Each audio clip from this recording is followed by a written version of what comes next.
انتہائی قابل کیپیبل مسلمان ملک ہے، اور میں تو یہاں تک کہوں گا کہ اگر دو اسلامی ملک جو سب سے زیادہ ملیٹریلی اور اس طرح کی ٹیکنالوجی میں ایڈوانس ہیں تو ایک پاکستان ایک ترکی ہے۔ پھر میں آپ کو چھوٹی سی مثال دیتا ہوں کہ ان کے پاس جو ہارڈ ویئر ہے موسٹلی ویسٹرن ہے، ان کا ایکسپرٹیز بہت زیادہ ہے، انہوں نے ڈرونز پر، انمینڈ ایریل وہیکل پر، کان جو ان کا 5th جنریشن جہاز ہے اس پر بہت اپ کیا ہے۔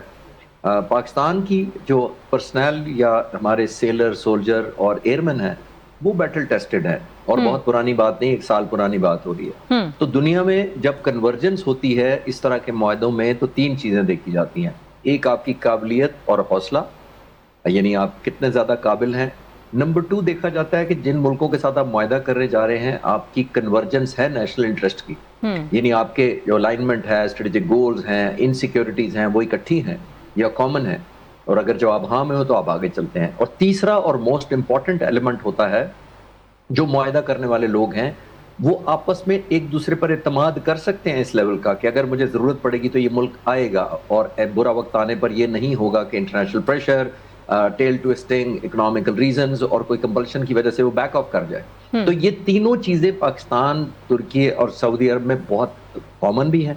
ہماری آئیڈیالوجی کامن ہے، ہماری تھریٹس آلموسٹ کامن ہے، ہماری کیپیبلٹی جب کنورٹ کریں گی، ایک طرف جیسے میں نے کہا کہ ترکی کے پاس ملیٹریلی بہت ایڈوانس سسٹم ہے، پاکستان خود انحصاری میں آئی تھنک مسلمان ملکوں میں نمبر 1 ملک ہے جس کی آؤٹ سائڈ ڈپینڈنسی نہ بہت زیادہ کمپرومائز ہم کر چکے ہیں کہ اب نہیں ہے ہماری بہت سارے ملکوں پر جو باہر ویسٹ میں ہوتی تھی۔ اور جو ترکی ہے وہ آئل رچ کنٹری ہے، ریسورسز ہیں، جہاں جہاں ہمیں فائنینشیل چیلنجز، سعودی عرب فائنینشیل چیلنجز ہوں گے وہاں پہ، یا اکنامک اسٹرینتھ ہمیں چاہیے ہوگی، وہ ہمارا سعودی عرب پلگ کرے گا۔ تو آئی تھنک یہ بڑی آئیڈیل کنورجنس ہے۔ اوکے فیض صاحب، ظاہر ہے جب ہم سفارتکاری کی دنیا میں دیکھتے ہیں تو بہت سارے لوگ سمجھتے ہیں کہ جو بائیلیٹرل تعلقات ہوتے ہیں وہ مبرہ ہوتے ہیں، لیکن یہ ایک نئی ہم دیکھ رہے ہیں ایک کلیکٹیو جو جس کو کہتے ہیں نا اجتماعی دفاع کی طرف ایک قدم ہے، اور بڑا اس کو تاریخی دیکھا جا رہا ہے۔ کیسے امریکہ میں اس کو دیکھا جائے گا، کیسے اس خطے اور مشرق وسطیٰ کی صورتحال پہ اس کا اثر پڑنے والا ہے آپ کے خیال میں؟ جی بہت بہت شکریہ تنزیلہ۔ جو آپ کی سوال کا ایک ڈائریکٹ جواب تو یہی ہے کہ میں سمجھتا ہوں کہ اس میں ڈیفینیٹلی واشنگٹن بھی if not on board at least they were pretty much informed, ان کو بتا دیا گیا ہوگا ضرور کہ یہ ایسا ایک ڈیولپمنٹ ہونا جا رہا ہے، اور یہ ایک کئی لحاظ سے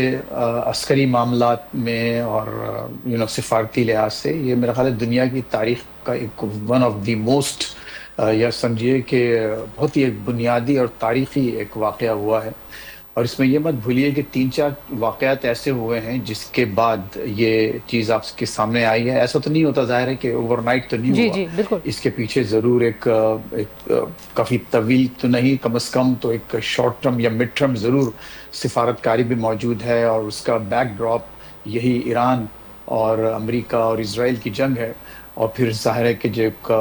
اس میں اسرائیل جو بیٹھا ہوا ہے، اور اسرائیل نے جس طرح سے اب باقاعدہ ترکی کو دھمکیاں دینا شروع کی ہیں، تو وہ بھی کچھ اس میں ایلیمنٹس شامل ہیں۔ لیکن ایک بات اور بہت اہم ہے کہ ترکی صرف اب اس الائنس کا حصہ نہیں بنا ہے، بلکہ وہ نیٹو کا ایک بہت بڑا ممبر ہے، بہت ہی افیکٹو۔ اور آپ اس سے پہلے آپ کے ناظرین ضرور سر ٹرمپ کو سن چکے ہوں گے، انہوں نے کئی بار ترکی کی طاقت اور اس کی فوجی اہمیت کی تعریف کی ہے کہ اس وقت دوسرے یورپین ممالک کے مقابلے میں جو کہ نیٹو کے ممبر ہیں اور دوسرے بھی جو ممبرز ہیں ان کے مقابلے میں ترکی کی طاقت اس وقت کہیں زیادہ ہے۔ اور پھر ظاہر ہے کہ پاکستان کے پاس جو ایک اپنی فوجی طاقت کے ساتھ ساتھ جو ایک بہت بڑا ایک عنصر ہے وہ ان کا نیوکلیئر پاور ہونا ہے۔ اچھا اب یہ دیکھیے، یہ اب جیسے کہ خود آپ نے بہت اچھی بات کی انٹرو میں کہ نیٹو جو ہے ایک آرگنائزیشن ہے، ایک تنظیم ہے، اس کے اپنے کمانڈرز ہیں، اس کے اپنا پورا ایک ویئر ود آل ایک پورا سیٹ اپ ہے۔ کیا یہ ایگریمنٹ آئندہ کچھ دنوں میں کوئی ایک تنظیم بن کر، جیسا کہ اس میں جو کچھ جزیات ہیں کہ اگر ایکسرسائز ساتھ ہو رہی ہیں، اگر ڈیفنس انڈسٹریز میں آپس میں ایک دوسرے کے ساتھ کوآپریشن ہے، تو کیا یہ اس طرف جائے گی باقاعدہ کوئی آرگنائزیشن جیسے OIC جس طرح کے باقاعدہ سیکریٹریٹ ہے، کیا اس کا کوئی سیکریٹریٹ بنے گا؟ اچھا پھر ایک اور بہت اہم سوال یہ ہے کہ کیا اگر پاکستان پر فرض کیجئے خدا نخواستہ اگر انڈیا دوبارہ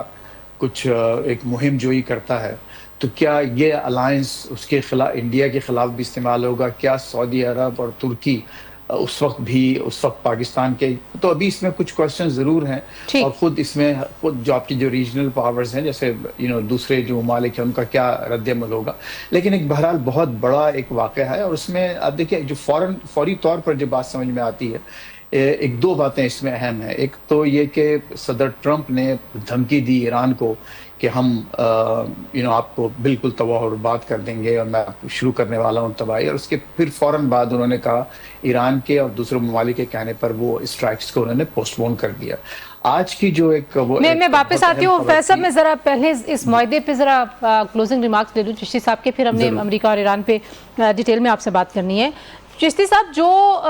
ریجن میں اس وقت نیکسس آپ نظر آتا ہے، ظاہر ہے ایران کی صورتحال ہمارے سامنے ہے، غزہ کی صورتحال ہمارے سامنے ہے، اور پھر ایک رائیولری پاکستان کی جان کی ظاہر ہے۔ بھارت اگرچہ پراکسیز کے ذریعے ہی زیادہ کوشش میں اب لگا ہوا ہے، کیونکہ براہ راست تو جنگ اس نے کر کے دیکھ لیا ہے۔ کیسے دیکھتے ہیں آپ کہ پاکستان جو پلیس ہو رہا ہے، جس طرح سے ایک آپ کہہ لیجئے کہ جو سیکیورٹی کی گارنٹیز کے طور پہ پاکستان کو دیکھا جا رہا ہے مشرق وسطیٰ میں بھی، خلیجی ممالک میں بھی، کیا اثر پڑے گا پاکستان کی دفاعی پوزیشننگ کے اوپر؟ دیکھیے تنزیلہ، جب لاسٹ ایئر جنگ بند ہوئی تھی تو مجھے آپ جیسے جرنلسٹ نے پوچھا تھا کہ اب کیا لگتا ہے یہ جو ہمیں فتح حاصل ہوئی ہے، تو میں نے عرض کیا تھا، میں دوبارہ کرتا ہوں، آج مجھے پھر یاد آ گئی بات ایک سال بعد، میں نے یہ عرض کیا تھا کہ victory gives you power, victory gives you value, and then value gives you power, and then power talks to power. ابھی کیا ہو رہا ہے دنیا میں، جتنی طاقتیں، ترکی بنیادی طور پر، سعودیہ دیکھیے، وہ ایک سیلف پاور ہیں اپنے اپنے ڈومین میں۔ ہم ریلیونٹ ہوئے تبھی دنیا نے ہم سے بات کی، ہمارے ڈومیننس تھی جس کی وجہ سے دنیا ویسٹ اور پریزیڈنٹ ٹرمپ دوڑے آئے، انہوں نے کہا جنگ بند کر دیں، کیونکہ ایک ایلیمنٹ آف انفلوئنس ہمارا الحمدللہ بڑھا۔ پچھلے سال ہم نے ثابت کیا کہ ہم ریجنلی ایک اسٹیبلائزنگ فورس کے طور پر ہیں یا ملک ہیں، اور تقریباً 8 مہینے بعد یا 10 مہینے بعد جب یہ جنگ شروع ہوئی اور جون 2026 میں ہم نے یہ ثابت کیا کہ ہم ایک گلوبل پیس لونگ ملک بھی ہیں اور پیس کنٹریبیوٹنگ میجر ملک بھی ہم ہی ہیں، تو دنیا نے ہمیں ایک انفلوئنشل ملک مانا۔ اب جب آپ انفلوئنشل ہوتے ہیں تو پھر ظاہر ہے ترکی بھی آپ کو سمجھتا ہے کہ قدر کی جائے، سعودی عرب بھی سمجھتا ہے کہ ہماری کنورجنس ہے، تو آنے والے وقتوں میں جیسے کہا جو ہم نے ارن کی ہے اپنی کریڈیبلٹی اور تھرو ملٹری اور اپنی ایک انفلوئنس، ہماری بیٹل ٹیسٹڈ اس وقت فوج ہے، پاک فضائیہ خاص طور پہ پوری دنیا میں رسپیکٹ ہوتی ہے، تو آنے والے وقتوں میں میں تو یہ بھی دیکھ رہا ہوں کہ اور ملک بھی رجوع کریں گے اور کنورج کریں گے اپنی ایک ایلیمنٹ آف سیکورٹی، اپنے اپنے چیلنجز کو کنورج کرنا چاہیں گے، کیونکہ یہ نیچرل الائنس ہوگا، کیونکہ اگر آپ نہیں کنورج کریں گے تو یہ خطے کے اندر امریکن انفلوئنس رہے گا، اور اگر امریکن انفلوئنس ہے تو انڈائریکٹلی اسرائیلی انفلوئنس رہے گا۔ بالکل ٹھیک ہے، اچھا میں بریک ایک لے لیتی ہوں، بریک کے بعد واپس آتے ہیں۔ جی، ایران اور امریکہ وقت کس جگہ پر کھڑے ہیں اپنے اپنے مطالبات کو لے کے اور اپنے اپنے موقف کو لے کے، اس پہ بات کرتے ہیں۔ بریک کے بعد ہمارے ساتھ رہیے۔ پروگرام میں ایک بار پھر آپ کو خوش آمدید کہتے ہیں۔ جی، بات کچھ کرتے ہیں۔ اس وقت صدر ٹرمپ جو ہیں وہ ایک بار پھر یہ کہہ رہے ہیں کہ ہم مذاکرات میں بڑی کامیابی کی توقع کر رہے ہیں۔ فیصل، کس طرح سے دیکھا جا رہا ہے؟ کیونکہ ظاہر ہے کافی دیر لگ گئی ہے، جتنی ہلچل ہوئی، جتنی سفارتکاری ہوئی، اور جو اسلام آباد میں جو میمورنڈم آف انڈرسٹینڈنگ تھا، جو مفاہمتی یادداشت تھی، اس کے بعد لگ رہا تھا کہ اب چیزیں بڑی جلدی طے ہو جائیں گی، تو یہ اتنا ڈیلے امریکہ میں عام پبلک اس کو کیسے دیکھتی ہے، اور جو فیصلہ ساز ادارے ہیں وہ اس کو کیسے رسپونڈ کرتے ہیں؟ جی دیکھیے تنزیلہ، جیسا ابھی میں اس سے پہلے آپ سے عرض کر رہا تھا کہ جو صدر ٹرمپ نے باقاعدہ دھمکی دی ایران کو، اور پھر آج ایک جو خبر آئی، ڈراپ سائٹ یہاں کی ایک ویب سائٹ ہے، نیوز ویب سائٹ، انہوں نے کہا کہ باقاعدہ ایک تصدیق شدہ خبر ہے ان کے پاس کہ ایران نے ایک بڑی لمبی چوڑی لسٹ گلف اسٹیٹس انکلوڈنگ سعودی عرب کو دے دی تھی کہ اگر ہم پر اٹیک ہوتا ہے تو ہم آپ پر ان مقامات پر باقاعدہ پوری تفصیلات کے ساتھ انہوں نے وہ لسٹ فراہم کر دی ان کنٹریز، اور پھر پبلکلی انہوں نے اس کو کہا بھی تھا، اور لیکن یہ لسٹ کی جو بات ہے باقاعدہ فہرست پوری موجود ہے جو ان مقامات کی، ان ٹارگیٹس کی جو ایران ہٹ کرنا چاہتا تھا۔ تو یہ ایک بہت بڑا واقعہ ہوا جس کی وجہ سے میں سمجھتا ہوں کہ صدر ٹرمپ نے دوبارہ ایک مذاکرات کی طرف جانا پسند کیا. اچھا پھر دوسری بات دیکھیے کہ آپ نے یہ سوال کیا ہے کہ امریکی پبلک اس کو کس طرح سے دیکھتی ہے. میرا خیال یہ ہے کہ صدر ٹرمپ کو یہ موجودہ صورتحال ہے وہ سوٹ کرتی ہے. ان کی اپنی جو ایک پالیسی میکنگ ان کا جو گروپ ہے اور جو جس پر وہ رلائی کرتے ہیں. مطلب یہ کہ if کنفیوژن اور وہ جو کوئی کرسٹل کلیئر سچویشن نہ ہو تو وہ سیاسی طور پہ ان کو سوٹ کرتی ہے. سیاسی طور پر بھی سوٹ کر رہی ہے اور جو وہ ان کی جو یہاں پر جو لابیز ہیں یعنی جو ہاکش لابیز جس میں زائنسٹ لابی, جوش لابی, اسرائیلی لابی, وہ یہ سمجھتے ہیں کہ تھوڑا تھوڑا کر کے آپ اس طرح سے اسٹرائکس کرتے رہیں اور پھر کوئی ایک بڑا کوئی میجر ایک فل بلون وار نہ ہو. یعنی وہ کبھی ٹھنڈ کبھی سردی کبھی سرد کبھی گرم کر کے معاملہ اس طرح سے چلتا رہے, لیکن لوگوں کو آپ یہی بتاتے رہیں کہ ہم مذاکرات کی طرف جانا چاہتے ہیں اور بات کر رہے ہیں. دیکھیے اس سے ان کو بہت اہم وہ فائدے بھی بتائیے گا. صرف ایک جو میں چاہتی ہوں اس پہ ضرور بات کر لیجئے کیونکہ ظاہر ہے بہت ساری خبریں چل رہی تھیں کہ جو اسلحہ ہے اس کا جو ذخیرہ ہے وہ متاثر ہو رہا ہے امریکہ کے اندر. اور پہلے تو صدر ٹرمپ نے ظاہر ہے اس طرح کی رپورٹس پہ بڑی دھونس اور دھمکی سے جواب دیا تھا, لیکن انہوں نے خود اس بات کو اب ایڈمٹ کیا ہے, کنفیس کیا ہے میڈیا کے سامنے. نہیں دیکھیں انہوں نے تو اس پہ بہت سخت ناراضگی کا اظہار کیا اور یہ کہا کہ یہ خبر غلط ہے. اور وہ جو میڈیا میں جو آئی ہے واشنگٹن پوسٹ کی خوبصورت خبر ہے جو لیک ہوئی کہ پیٹ ہیگسیٹ اور ان کی باقاعدہ لڑائی تو کہ نہیں کہیں گے, انہوں نے ہیگسیٹ کو کافی ڈانٹا اور کہا کہ یہ کیوں خبر یہ باہر آئی اور ایسا انہوں نے کیوں نہیں اس کو صحیح مینج کیوں نہیں کیا. تو اس میں کوئی شک نہیں ہے کہ یہ اس میں ضرور صداقت ہے کہ ان کی جو جس انداز سے یہ لوگ مختلف جگہوں پر اس سسٹم کو یوز کر رہے ہیں اس میں ضرور کمی آئی ہے. لیکن پھر بعد میں ٹرمپ نے خود ٹویٹ بھی کیا کہ ایسی کوئی بات نہیں ہے ہمارے پاس. ابھی کل ہی ان کا جو ٹویٹ آیا کہ ہمارے پاس بہت زیادہ میونیشن موجود ہے. اور اس میں مجھے کوئی شک نہیں ہے کہ یہ وہ بھی ایک فیکٹر ہے کہ یہ تھوڑا سا پیچھے ہٹے ہیں اور اس کے بعد ظاہر ہے کہ تیاریاں پھر زور شور سے جاری ہیں. اور سب سے بڑھ کر یہی بات ہے ایران کا جو ایک جو اس وقت یہاں جو بد اعتمادی کی جو فضا ہے دونوں کے درمیان, ایران یہی سمجھتا ہے کہ یہ موقع لیتے ہیں جب سیز فائر کرتے ہیں یا بات چیت ہوتی ہے تو دراصل یہ تیاری پکڑ رہے ہوتے ہیں دوبارہ بڑے حملے کی. اور جو ایم او یو سائن ہوا تو وہاں پر ایک لگی بندی رائے جو سامنے آئی تھی ایرانی لیڈرشپ سے وہ یہ تھی کہ اگر یہ 60 ڈیز تک چلتا بھی رہا پوری طرح سیز فائر تو اکتوبر میں پھر دوبارہ امریکہ ہم پر حملہ کرے گا. تو اس کی وجہ جو میں آپ سے جو عرض کر رہا تھا جو فائدہ یہاں پر یہ ہے کہ دیکھیے اس سے انہوں نے فائدہ سب سے بڑا یہ حاصل کیا کہ امریکی عوام کو